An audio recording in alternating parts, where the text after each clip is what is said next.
Magandang hapon muli sa inyo guys, no? Magandang hapon mga classmate. Katatapos lang muli ng aking trabaho, naisipan ko na magbahagi sa inyo ng maikling video. Itong ibabahagi ko sa inyo, ito ay ang aking mga karanasan noon na kung saan nahirapan ako, natakot ako.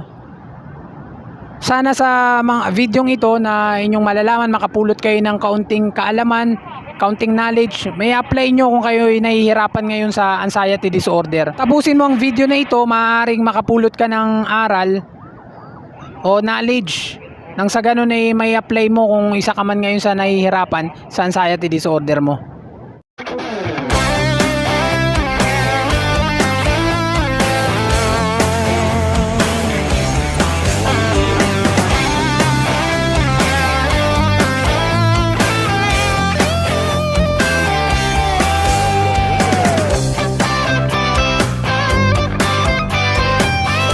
So disclaimer muna po tayo. Ang aking video na ibinabahagi sa inyo ay aking personal experience pagdating kay anxiety disorder. Hindi po ako eksperto, hindi po ako doktor, hindi rin po ako espesyalista.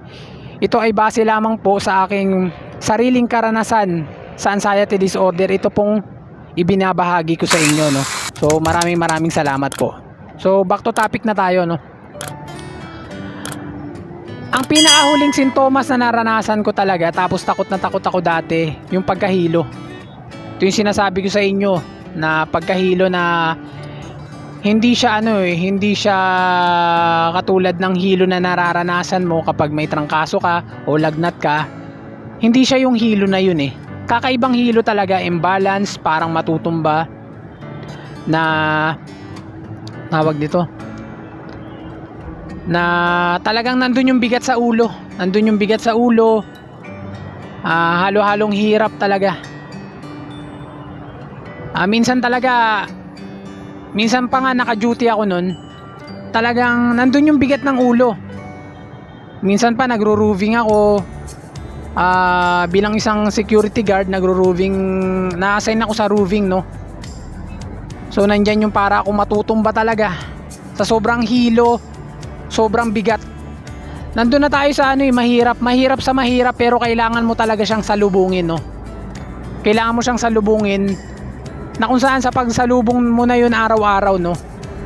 Sa araw-araw mong pagsalubong sa yung anxiety disorder, sa mga hilo na yan, matututunan mo yan na baliwalain. Matututunan mong baliwalain yan kasi masasanay ka na nga araw-araw eh. Basta salubungin mo lang siya, wag kang magpapatalo sa kanya, no. Wag kang magpa-apekto sa kanya. Salubungin mo lang siya araw-araw. Magugulat ka na lang isang araw talaga. Mawawala yung mawawala yung mga takot mo na yan, lalo yung hilo na yan, mawawala yan. Yung hindi lang yung hilo ang nararamdaman ko nun eh. Alam nyo pa guys, yung makakaramdam ako ng hilo, sabay-sabay kasi ito eh. Kakabahan ako, takot na yung mangingibabaw sa akin hanggat sa magpalpitate na ako. Magpapalpitate na, kakabahan na ako, may hahalong takot yung palpitate ko. Hindi ko mapigilan yun. Talagang nag-uumpisa kasi yun sa takot. Sintomas siya na paramdam, tapos matatakot ka, sasabay na yung palpitation mo. Kasabay nun, nararanasan ko yung pagbigat ng aking batok, yan.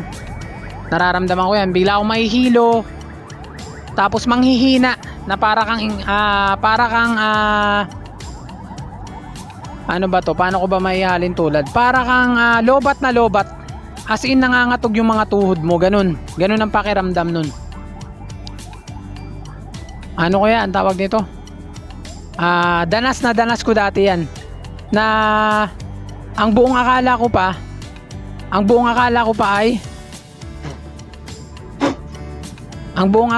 ay for life na tong mararanasan ko. Ang buong akala ko ay habang buhay na ito, na buong akala ko araw-araw nandyan siya. Pero hindi, nagkamali ako.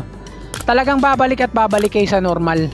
Basta salubungin nyo lang talaga siya araw-araw, magugulat kayo. Huwag kayong magpa-apekto, huwag kayong tawag nito, huwag mong ibibaby yung sarili mo na hindi mo na kaya, na grabe na tong hirap na to. Wag ganun. Sanayin mo yung sarili mo na baliwalain siya, no. Pag di ka kasi nag-focus sa kanya, hindi ka nag-focus sa kanya, hindi mo siya binigyan ng meaning, initsipwera mo siya, talagang pinaniwala mo yung sarili mo na hindi tawag dito, baliwala siya sa'yo. Pinaniwala mo yung sarili mong ganun, hindi siya magti-trigger. Ganun po talaga yan. Ano pa ba yung mga naranasan ko noon na pwede kong ibahagi sa inyo? Yung pagkagising pa lang sa umaga, pagkagising na feeling mo ang pahinga lang ng ng bigat ng ulo mo is yung tulog mo, yung makakatulog ka, yun lang yung pahinga mo. And then yung pagkagising mo pa lang, ako noon magigising ako ng madaling araw 4 AM. Andiyan na yung feel ko, hinang-hina na ako, feeling ko. Tapos ang feeling ko pa noon ay yung bigat ng ulo ko nandiyan na kagad. Yung tipong pagkagising mo pa lang, nandiyan na kagad yung bigat sa ulo. Talagang inano ko yun, sinalubong ko lahat yun na kailangan kong pumasok ngayong araw na ito. Hindi ako pwedeng umabsent, hindi pwedeng magutom yung pamilya ko. Ayan lang yung lagi kong itinatatak noon sa aking isipan, na kailangan matapos ko itong buong araw na ito. Ang ginagawa ko noon dati talaga, dasal lang ako ng dasal. Bago matulog, pagkagising ko, papasok ako ng trabaho, dasal kagad ako, pray kagad ako niyan, Lord, bigyan niyo po ako ng tapang at lakas sa buong maghapong ito. Pagdating ko ng trabaho, magi-start yung trabaho ko, dasal uli ako, Lord, gabayan niyo po ako sa buong maghapong ito, pagkaingatan niyo po ako at pagkalooban niyo po ako ng tapang at lakas. Matagumpayan ko ang buong maghapong ito, Panginoon. Ayun lagi, araw-araw yun. Talagang dasal lang ako ng dasal. Tapos talagang sinalubong ko yung mga takot na yun. Kahit na anong hirap, naranasan ko pa yun na pauwi ako ng bahay, magbibisikleta ako pa uwi. Nandyan yung bigla-bigla kang dadalawin ng anxiety mo sa kalagitnaan ng daan, mahihilo ka. Naranasan ko yan, mahihilo ka. Tapos parang magkakaroon ka ng shortness of breathing, nahirap ng huminga, nandun na kagad yung nervyos ko. Takot na naman mangingibabaw. Ang gagawin ko, hihinto ako saglit. Ang inaalala ko lagi nun, Lord, ingatan mo ko, ito na naman po siya. Parang nagsusumbong ako lagi kay Lord kapag every time na nahihirapan ako na ganun. Again, araw-araw kong sinasalubong yun. Sinalubong ko araw-araw, hindi ako nagpa-apekto. May time na sumusulpot siya, may time na normal, nakaka-uwi ako ng hindi ako dinadalaw ng anxiety disorder. Sinalubong ko lang siya araw-araw. So napakalaking tulong kapag sinasalubong mo siya araw-araw na buong tapang mo siyang sinasalubong. Napakalaking tulong nun. Nariyan pa ang mga madalas ko kasing na-experience nun sa trabaho talaga, yung bigat ng ulo. Sari-saring bigat ng ulo talaga na hindi mo mawari.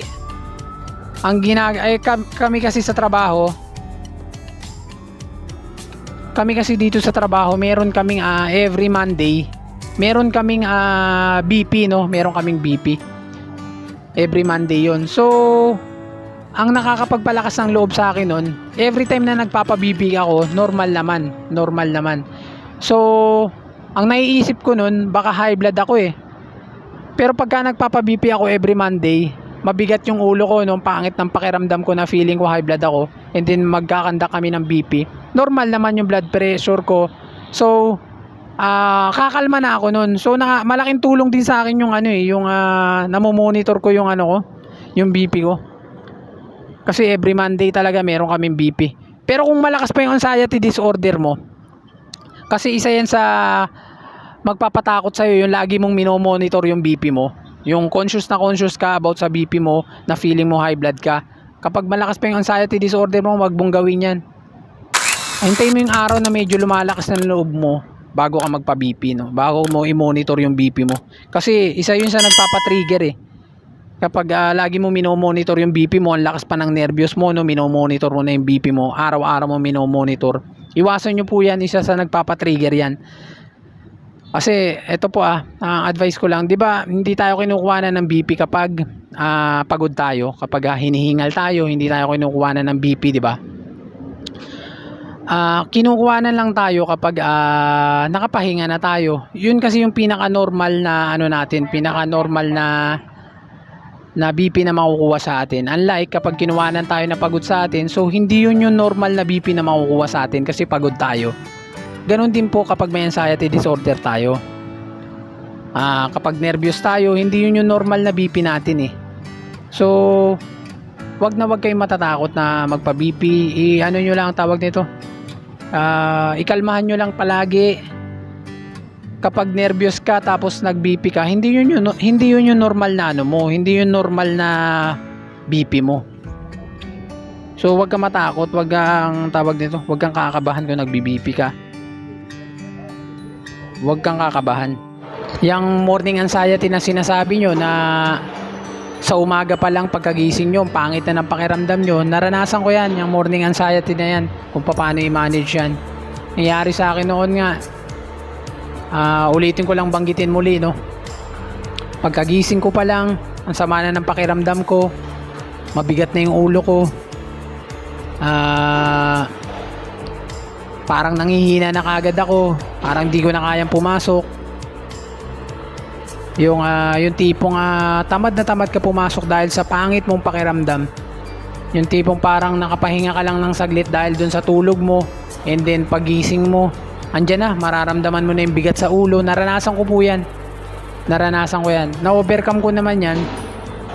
Ma-overcome mo kasi yan pagdating talaga ng tamang panahon na kung saan nasanay ka na sa mga pakiramdam na yon, nalaman mo na yun, nagkaroon ka na ng tamang knowledge, nagkaroon ka na ng idea kung ano yung mga nangyayari sa'yo. Ma-overcome mo yan eh. Mawawala yan, lahat na yan, yung mga pakiramdam na yan. Lalo batang bata ka pa, tas nagkaroon ka ng anxiety disorder, ma-overcome mo yan eh. Ako mismo, akala ko for life na yung hilo eh. Akala ko for life na yung mga nararamdaman ko ito, pangit na pakiramdam. Ultimo, biruin mo sa umaga pa lang, pagkagising mo, pangit na ng pakiramdam mo talaga. Basta salubungin mo lang siya araw-araw, wag ka magpa-apekto. Nariyan yung nariyan yung susumpungin ka. Ang importante doon, kasama kasi yun yung sumpong na yun, kasama yun. Ang importante kasi doon, araw-araw mo lang siya harapin, wag kang magpa-apekto kung sinumpong ka ngayong araw. Wag kang kasi ang mangyayari niyan, susumpungin ka, tapos kinaumagahan takot ka na. Ang importante doon, wag kang matakot. Wag kang matakot kapag sinumpong ka. Ituloy mo lang yun. Wag kang magpa-apekto. Ayun yung pinakasikreto diyan. Ako ngayon, sa kalagayan ko ngayon, wala na. Totally magaling na. Bali wala na, lahat-lahat. Wala na yung simpleng tawag nito, simpleng trangkaso man, simpleng ubo, bali wala na. Hindi ka na tinatablan. Kasi sanay ka na sa mga pinagdaanan mo kaya anxiety disorder. Nasanay ka na sa mga mabibigat na pakiramdam, mga pangit na pakiramdam, nasanay ka na lahat dun. Kaya bali wala na sa'yo lahat. So para ka ng immortal kapag na-overcome mo yan. Yung hilo talaga, yan pinakamatagal ko na wala yan sa akin. Yan yung mga palpitation kasama yan. Yung feeling mo lumulutang yung lupa. Lahat yun sa isip lang. All about mind, lahat yun. Darating yung panahon talaga na ma-overcome mo yan. Hayaan mo dumaan yung mga araw at buwan. Palipasin mo yung mga araw na yun na sinasalubong mo yung mga takot mo.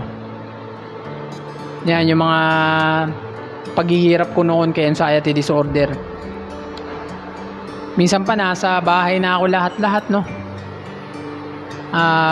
Nasa bahay na ako lahat-lahat, hindi pa ako komportable, talagang ang bigat yung feeling mo.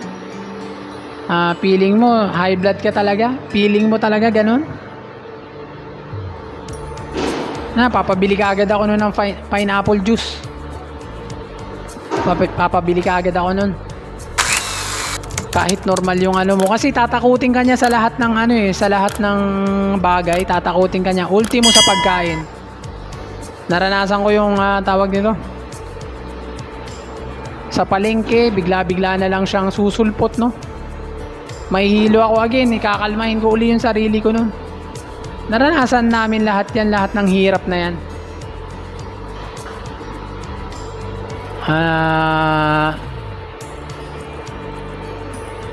Yung biglaang hilo, yung hirap sa paghinga, naranasan ko yan. Panic attack, naranasan ko lang yung panic attack. Napakahirap, mahirap sa mahirap, pero kailangan mong salubungin. Araw-araw mong salubungin yan, mawawala yan. Ako na mismo nagsasabi. Magkaroon ka ng magkaroon ka ng proper knowledge, malaman mo kung ano yung nangyayari sa'yo. Huwag ka matakot na magpa-check up. Pagpa-check up ka, doon ka kasi maliliwanagan. Tapos harapin mo yung mga takot mo, harapin mo araw-araw. Hayaan mo yung sumpong, sumpong kasama yan. Yung parang susumpungin ka, maganda yung pakiramdam mo ngayon, kinabukasan susumpungin ka, kasama yan. Araw-araw mong harapin yan. Ang importante kapag sinumpong ka, huwag ka matakot muling subukan yun, yung bagay na yun. Huwag kang magpapa-apekto. Magugulat ka na lang isang araw, mawawala yan. Pagkatapos nito, magkaroon ka ng exercise lagi. Isa yan sa magkakaroon ng isa yan sa magkakapanatag sa'yo. Isa yan sa magiging isa yan sa magbabalik ng dati mong tapang. Kapag nagkaroon ka ng exercise, maging active ka. Kung dati hindi ka nag-exercise, maging active ka, doon ka magkakaroon ng tapang muli kapag hindi mo pinapabayaan yung sarili mo sa ehersisyo. Kasabay nito, syempre, kung nagpapatrigger sa'yo yung mga pagkain na yan, iwasan mo muna yan. Darating din yung tamang panahon na makakain mo muli yan. Huwag ka lang mawawalan ng pag-asa. Huwag mo susukuan yung sarili mo. Kung ngayon na malakas pa yung anxiety disorder mo, takot ka sa mga pagkain na ganyan, sige, iwasan mo muna.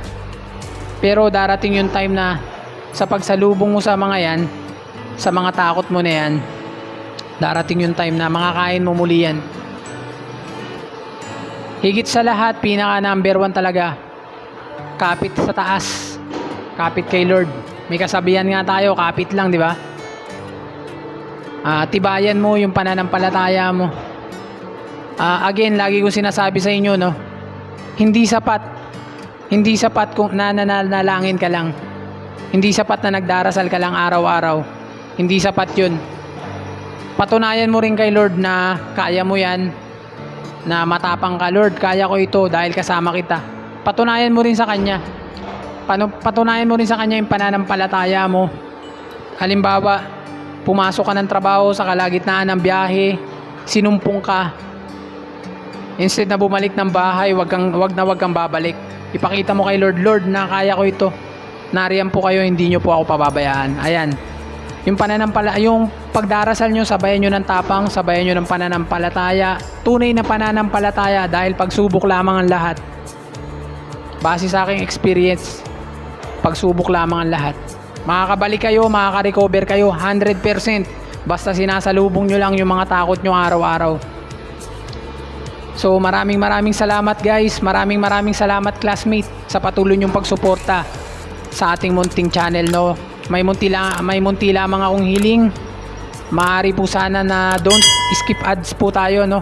Ang simpleng hindi mo pag-skip sa ating video ads ay nakatulong ka na sa akin, nakatulong ka pa sa ating mga kapwa nagsasuffer ng anxiety disorder. So maraming salamat guys. God bless po sa ating lahat. Salamat po.